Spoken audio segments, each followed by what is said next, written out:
Hello बच्चों, welcome to your maths class. तो बच्चों, आज मैं 9th क्लास का चैप्टर 1 एक्सरसाइज 1.2 करवा रही हूँ। एक्सरसाइज 1.1 मैंने पहले ही करवा रखी है, उसके 2 वीडियोस बना रखे हैं। अगर आप लोगों ने नहीं देखा है तो उनको जाके देख लीजिए। फिर मैं 1.2 का आज करवा रही हूँ, नंबर सिस्टम। तो देखिए क्वेश्चन क्या है। पहला क्वेश्चन मैंने लिखा हुआ है, क्वेश्चन है state whether the following statements are true और फॉल्स, जस्टिफाई योर आंसर। ये 3 स्टेटमेंट दिए हैं, हमें बताना है कि ये ट्रू है या फॉल्स है, और जो भी है ट्रू या फॉल्स जो भी है तो हमें जस्टिफाई करना है अपने आंसर को। जैसे हमारा पहला क्वेश्चन है, इसे पूछा every irrational number is a real number, ये बोला है every irrational number is a real number. तो ये हमारा पहला वाला स्टेटमेंट ट्रू है, ये स्टेटमेंट ट्रू है। अगर आप लोगों ने नंबर सिस्टम पढ़ा है तो आपको पता होगा कि रियल नंबर ही सबसे बड़ा ग्रुप है, सबसे बड़ा कलेक्शन नंबर्स का रियल नंबर ही होता है। ठीक है, रियल नंबर के अंदर ही सारी नंबर्स आती हैं, रेशनल, इरेशनल और जो भी नंबर्स हैं हमारे integers, whole numbers, natural number, सारी रियल नंबर के अंदर ही आती हैं। तो इसलिए हमारा ये स्टेटमेंट कि every irrational number is a real number, ये ट्रू है। तो इसको अगर आपको जस्टिफाई करना है तो जस्टिफाई करने के लिए आप बस एक सेंटेंस लिख दो कि since collection of real number contain both rational and irrational number. ठीक है, तो हम इसका जस्टिफिकेशन के लिए जो सेंटेंस लिखेंगे तो since the collection of real numbers, जो रियल नंबर का हमारा कलेक्शन होता है, collection of real numbers contain real number contain both rational and irrational numbers। ठीक है, rational and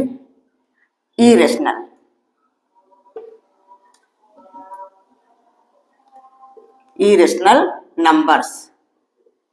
बस आपको ऐसा स्टेटमेंट लिख करके जस्टिफाई कर देना। ठीक है बच्चों, समझ में आया कि इरेशनल नंबर जो है रियल नंबर के अंदर ही तो आती है, इसलिए every irrational number is a real number. ठीक है, अच्छा अब दूसरा स्टेटमेंट क्या बोल रहा है कि every point on the number line is of the form root M where M is a natural number. तो ये स्टेटमेंट हमारा फॉल्स है। इसका रीजन क्या है वो भी मैं बताती हूँ। ये स्टेटमेंट हमारा है फॉल्स। ठीक है, इसका क्या रीजन है, इसमें कह रहा है कि every point on the number line is of the form root m के फॉर्म का है, और where M is a natural number. Natural number क्या होती है 1 2 3 4। तो जैसे मान लो ये हमारी 2 है तो 2 का रूट, ठीक है, ये तो है नंबर लाइन में, 3 का रूट ये भी नंबर लाइन में है, 4 का रूट करेंगे तो एक 2 आ जाएगा जो कि नेचुरल नंबर है। ठीक है, ये नेचुरल नंबर है, ये भी एक नेचुरल नंबर है। तो ये सब नंबर लाइन में है, लेकिन जो नेगेटिव इंटीजर्स है, नंबर लाइन आपने देखी होगी ना, नंबर लाइन क्या होती है, 0 होता है, इधर पॉजिटिव होता है और इधर नेगेटिव होता है, -1 -2।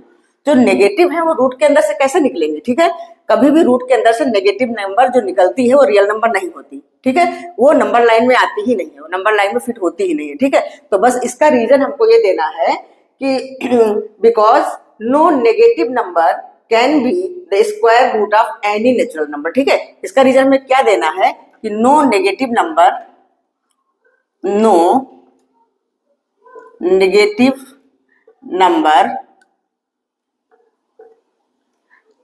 can be the square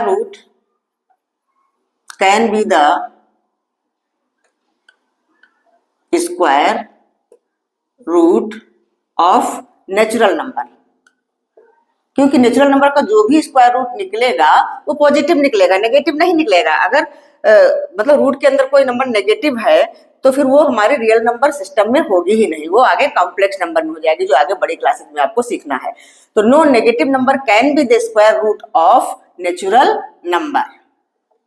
ठीक है बच्चों, क्लियर हो रहा है, समझ में आ रहा है ना। तो ये हमारा हो गया इसका जस्टिफिकेशन, ये सारा जस्टिफिकेशन, बस एक एक लाइन में आपको जस्टिफाई कर देना है। अब हमारा थर्ड नंबर जो है, इसमें बोला है every real number is an irrational number. ये कैसे हो सकता है, ये भी फॉल्स है। Every real number is an irrational number, ये बिल्कुल गलत है। देखो पहला वाला जो है every irrational number is a real number, ये तो सही था। अब बोला है every real number is an irrational number. भाई रियल नंबर में तो रेशनल इरेशनल दोनों ही होती है। ठीक है ना बच्चों, रियल नंबर में तो रेशनल इरेशनल दोनों होती है, तो every real number is an irrational नहीं कहा जा सकता है। तो इसका स्टेटमेंट हमारा जो थर्ड वाला है ये भी है हमारा फॉल्स। ठीक है, इसका रीजन आप कुछ भी कैसे भी करके लिख सकते हो एग्जाम्पल के लिए, जैसे 1 2 3 4 are real but not irrational, ठीक है। 1 2 3 4 जैसे हमारी ये नंबर जो भी हैं 1 2 3 4 या -1 -2 -3 या 0 जो भी है, ये सारी रियल नंबर तो हैं लेकिन ये इरेशनल नहीं है। तो हम कह सकते हैं every real number is an irrational number, ये फॉल्स है, ये all the numbers are real number, ठीक है, बट नॉट इरेशनल। तो ये सारे नंबर्स कोई एक दो एग्जांपल दे दो उतना भी काफी है समझाने के लिए, मैंने इतना सारा लिख रखा है, ठीक है। तो ये numbers are real numbers, real numbers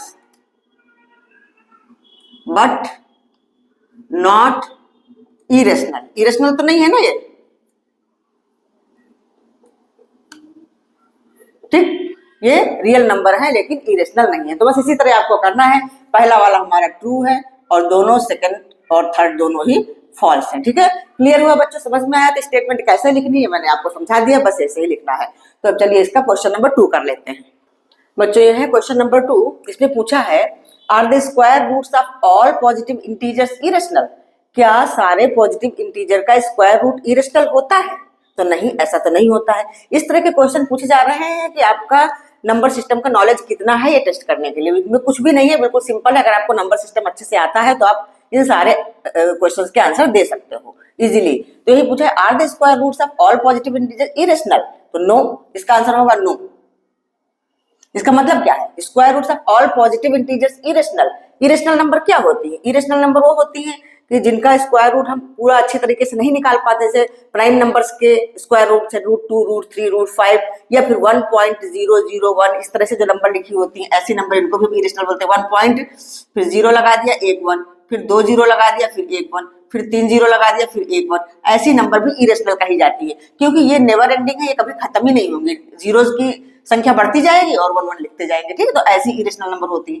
irrational number ये होती है √2 √3 और ये √5, ऐसी नंबर इरेशनल नंबर होती हैं क्योंकि इनका पूरा हम स्क्वायर रूट नहीं निकाल सकते। लेकिन इसमें क्वेश्चन में पूछा गया है कि are the square root all positive integer irrational, तो ऐसा तो नहीं हो सकता, ऑल पॉजिटिव इंटीजर का स्क्वायर रूट इरेशनल नहीं हो सकता।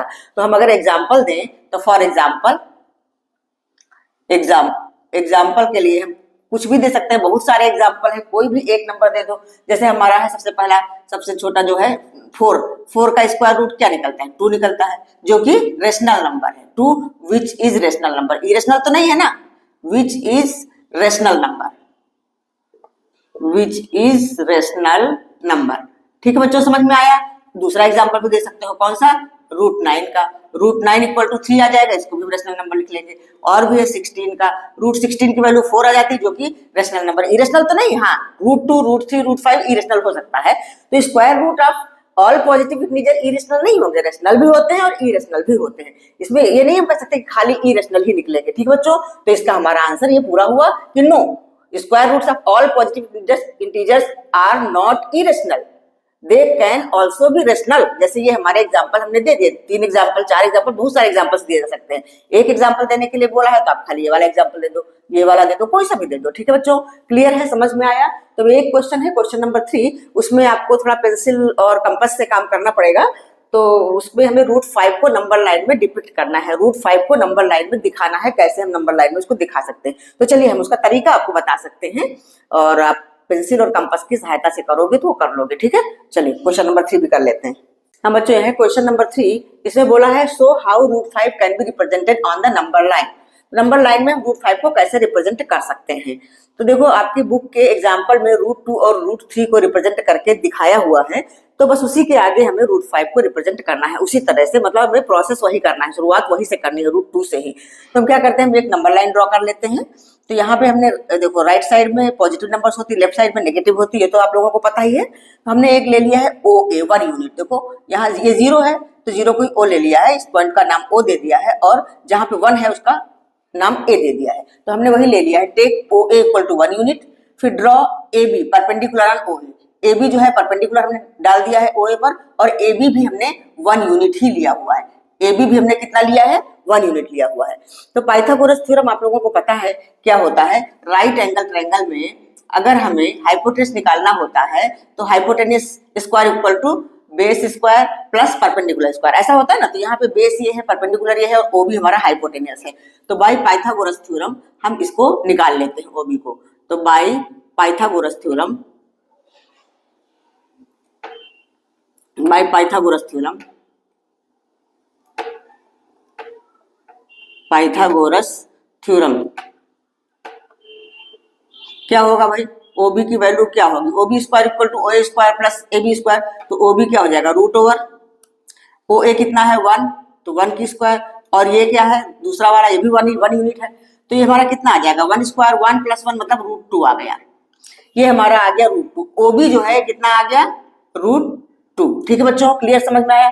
अब जब ओबी हमारा रूट 2 आ गया तो हम क्या करेंगे, हम कंपास लेंगे, पेंसिल लगाएंगे उसमें, और कंपास की नोक हम यहाँ पॉइंट ओ पे रखेंगे। कंपास की नोक यहाँ रख करके और इसको रेडियस मान के take OB as a radius. ठीक है, टेक, आपको बनाना है, लिखना नहीं है, समझाने के लिए मैं लिख रही हूं। Take OB as radius, radius लेके, जैसे अब ये कंपास है तो आप ऐसे करोगे ना, तो यहां से ऐसे एक कर्व खींच देना है। जब ये कंपास की नोक यहाँ रखी जाएगी तो यहां से एक कर्व खींच देना, तो कर्व ऐसे आएगी, ऐसे यहाँ पे आगे मान लो। तो ये पॉइंट जो हमारा है, दिस पॉइंट इज रूट 2। इस पॉइंट का नाम तो दे दो पी। ठीक, तो पी जो है, पी हो जाएगा रूट 2। तो अब यहां हम चलो पहले लिखवाई देते हैं, take OB as radius and draw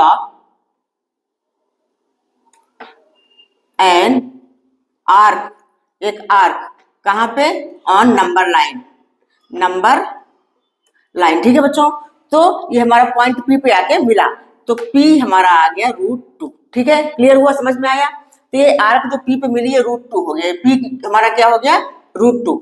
अच्छा, उसके बाद अब हम क्या करेंगे, अब दोबारा से हम यहाँ पे एक परपेंडिकुलर ड्रॉ करेंगे, पॉइंट बी से ओबी पर परपेंडिकुलर ड्रॉ करेंगे ऐसे, पॉइंट बी से ओबी पर परपेंडिकुलर ड्रॉ करेंगे ये, और 1 यूनिट इसका भी लेंगे। कितना लेंगे, 1 यूनिट। चलो यहाँ मैं लिखती नहीं हूँ, फिर इसमें कर्व आएगा तो फिर दिखाई देगा। 1 ये भी ले लिया। ठीक है, और ये इसका नाम हम दे देते हैं सी, इस पॉइंट का नाम सी दे देते हैं और इसको मिलाते हैं। ठीक है बच्चों, बस अब लिखने की जरूरत नहीं, मैं आपको समझा रही हूँ। अब इस बार हम क्या करेंगे, ओसी को हम ले लेंगे सी, ठीक से लिख लूं मैं, ये पॉइंट हमारा सी हो गया, ये वाला पॉइंट। ठीक है, अब ओसी को रेडियस लेकर के और यहाँ पे कंपास की नोक रख के एक कर्व और हम ड्रॉ करेंगे, एक कर्व और ड्रॉ करेंगे। ये हमारा है 1 यूनिट, ये 1 यूनिट है। तो अब देखो यहाँ पे क्या हो जाएगा, रूट 2। ओसी हमारा क्या हो जाएगा, पहले हम चलो ओसी निकाल लेते हैं। तो पी हमारा रूट 2 डिपिक्ट हो गया।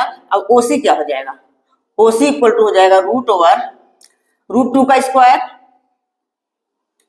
और प्लस 1 का स्क्वायर, क्योंकि ये हमारे रूट 2 है, ये ओबी लाइन रूट 2 है और बीसी लाइन 1 यूनिट लिया हमने, 1 यूनिट लेके ही हमने इसको ड्रॉ किया है। तो ये कितना हो जाएगा, रूट 2 का स्क्वायर 2 ही होगा, 2 + 1 रूट 3। ठीक है बच्चों, रूट 3। तो अब हम ओ को सेंटर मान करके, ओसी को रेडियस मान के एक कर्व और ड्रॉ करेंगे। तो ये हमारी कर्व ऐसे जाएगी, जब हम कंपास से खींचेंगे तो ये हमारा पॉइंट आ गया, इसको हम मान लेते हैं क्यू। तो ये क्यू जो है हमारा, नीचे लिख देती हूँ, ये हो गया रूट 3। ठीक है, जैसे मैंने ऊपर लिखा है उसी तरह से आपको लिखना है। अब क्या लिखोगे कि ड्रॉ बीसी परपेंडिकुलर ऑन ओबी। यहाँ पे जो हमने ओसी निकाला है, तो चलो मैं इसी के आगे चलो लिख ही देती हूँ इस तरह से, जैसे पहले ऊपर वाली लाइन लिखी है ना। तो ड्रॉ बीसी परपेंडिकुलर ऑन ओबी, और बीसी कितना है, बीसी इक्वल टू है 1 यूनिट, 1 यूनिट ही लेना है। हमारा रूट 3 हो गया। अब नेक्स्ट स्टेप हम क्या करेंगे, अब पॉइंट सी पर हमारा जो ओसी पर एक परपेंडिकुलर ड्रॉ करेंगे, एक स्पाइरल जैसा बनता चला जाएगा। देखो यहां हम परपेंडिकुलर ड्रॉ करेंगे, इस पर ओसी पर, ओसी पर हम परपेंडिकुलर ड्रॉ कर रहे हैं 1 यूनिट का ही, कितने का, 1 यूनिट का ही। ये हो गया परपेंडिकुलर। इस पॉइंट का नाम हम दे देते हैं डी और ओडी को मिला देते हैं। ठीक है, तो सारे स्टेप वैसे ही लिखने हैं, मैं आगे नहीं लिख रही हूँ। अब मैं ओडी निकाल लेती हूँ, ओडी कितना होगा। देखो ये वाला तो हमारा आ गया रूट 3, ये वाला आ गया ना रूट 3, तो हमारा ओडी क्या हो जाएगा, मैं इधर ही लिख लेती हूँ। तो ओडी हो जाएगा root 3 whole square plus 1 square. ठीक है, क्योंकि हमारा यही देखो, ये बेस हो गया, परपेंडिकुलर हो गया, हाइपोटेन्यूज निकाल रहे हैं हर बार। तो कितना आ गया, √3 का स्क्वायर 3 होता है, 3 + 1 4, मतलब रूट के अंदर आ गया 4, रूट के अंदर 4 का मतलब 2। तो अब हम OA को रेडियस लेंगे, पॉइंट O, कंपास की नोक हम पॉइंट O पर ही रखेंगे। अब यहां से जो हमारा कर्व आएगा, जब हम कंपास से खींचेंगे तो ये आ जाएगा ऐसे, यूं आता आता, देखो यहां से जो कर्व आएगा कंपास से हम जो खींचेंगे तो ये आके 2 पर मिलेगा, क्योंकि हमारा 2 ही तो निकला, √4 क्या निकला है, 2। अब नेक्स्ट स्टेप जो होगा वो हमारा √5 दे देगा। अब नेक्स्ट स्टेप क्या होगा, अब इस D पर, पॉइंट D जरा ढंग से मैं लिख देती हूँ, ये पॉइंट D जो है, इस D पर हमें एक परपेंडिकुलर ड्रॉ करना है, एक परपेंडिकुलर इस पे ड्रॉ करना है। ये परपेंडिकुलर ड्रॉ कर लिया, इसका नाम हम दे देते हैं E, ठीक है बच्चों। और OE को मिला लो, और ये परपेंडिकुलर 1 यूनिट का, सारे परपेंडिकुलर जो हम ड्रॉ कर रहे हैं, ये हमारा 2 आ गया, √4 को हम 2 लिखेंगे, ये वाली लाइन OD हमारी आ गई 2। D मैं सीधा सीधा लिखूं, उल्टा हो जाता है, E भी सीधा लिख देती हूँ। ये अब कंपास से करना है, पेंसिल से करना है, ठीक है बच्चों, क्लियर हो रहा है, समझ में आ रहा है। तो अब ये भी हमारी 1 यूनिट होगी, ED भी 1 यूनिट होगी। तो यहां भी हमको लिख लेना है कि draw DE perpendicular on OD, draw DE perpendicular on OD, ठीक है। और DE भी कितना होगा, 1 यूनिट, DE इक्वल टू होगा 1 यूनिट, हर बार 1 यूनिट ही लेना है। तो अब हमें OE निकालना है, मैं इधर निकाल देती हूँ OE इक्वल टू क्या हो जाएगा भाई, ये हमारा 2 निकला है, तो रूट के अंदर 2 का स्क्वायर, और ये वाला 1 यूनिट है ही है, तो +1 का स्क्वायर, 2 का स्क्वायर कितना होता है, 4 + 1 5, √5। OE हमारा आ गया √5, ये OE √5 आ गया। अब OE को रेडियस लेकर के हमें एक ड्रॉ करना है आर्क, तो आर्क हम ड्रॉ करते हैं, तो ये आएगा 2 के पार आएगा। देखो हमारा ये था 1, ये था 2, तो √4 जो है हमारा, √4 2 के इक्वल, 2 तक तो आ गया। अब जो हमारा ये OE को हम रेडियस लेके जो आर्क ड्रॉ करेंगे, तो यहाँ पे कहीं आएगा 2 के पार, ठीक है। ये तो मैं हाथ से ही कर रही हूँ, जो आप कंपास से करोगे तो सही से अच्छे से समझ में आएगा, ठीक है। तो ये पॉइंट जो हमारा, इसका नाम हम दे देते हैं PQ। अच्छा, इसका जो हमने 2 वाले को R नाम दे देना है, और इसका नाम दे देते हैं S, और यही S हमारा है √5, ठीक है। तो देखा, नंबर लाइन पे हमने √5 को रिप्रेजेंट कर दिया, इस तरह से रिप्रेजेंट करना है। √5 को डायरेक्ट आप रिप्रेजेंट नहीं कर सकते, हमें पहले √2 करना होगा, फिर √3 करना होगा, फिर √4 करना होगा, तब फिर ये वाली हमारी आएगी √5। ये वाली जो लाइन है हमारी OD, ये √5 के इक्वल है, तो इसको रेडियस मान के हम ऐसे आर्क ड्रॉ करेंगे, तो ये नंबर लाइन पे हमारी ये जो पॉइंट S है, ये √5 के इक्वल है। जैसे PQR और ये S, थोड़ा सा R मैं ठीक से लिख दूं, छोटा हो गया, थोड़ा बड़ा बनाना चाहिए था, ठीक है, ठीक, कोई बात नहीं, समझ में आ रहा है, आप थोड़ा जूम करके देख लेना, बिल्कुल क्लियर समझ में आ जाएगा। तो √5 को नंबर लाइन पे कैसे रिप्रेजेंट करते हैं, बात समझ में आ गई। आप अपनी बुक का एग्जाम्पल देखोगे, √2 और √3 दिया हुआ है, उसके बाद हमने बस 2 स्टेप और करे हैं, ये √4 जो कि 2 के इक्वल है, फिर उसके बाद है √5। हर बार में परपेंडिकुलर ड्रॉ करना है 1 यूनिट का, सबसे पहले हमने 1 यूनिट लेना है, और परपेंडिकुलर भी 1 यूनिट का होगा, तो ये वाली लाइन हमारी √2 आ जाएगी। फिर जब ये लाइन √2 आ गई, फिर हमने 1 यूनिट लिया, तो इनका दोनों का देखो सबका करके दिखाया, √3 आ गई, फिर इसी तरह से करते करते हमारा √5 का आर्क जहां पे आके नंबर लाइन को टच करेगा, वही पॉइंट, इस पॉइंट का नाम हमने S दिया है, और S इज इक्वल टू √5, ठीक है बच्चों, क्लियर हुआ, समझ में आया। अब बच्चों तो आज इतना ही। वीडियो कैसा लगा, अगर अच्छा लगा हो तो लाइक करिए, शेयर करिए, सब्सक्राइब करिए, ठीक है। तो मिलते हैं नेक्स्ट वीडियो में अगली एक्सरसाइज के साथ, तब तक के लिए बाय।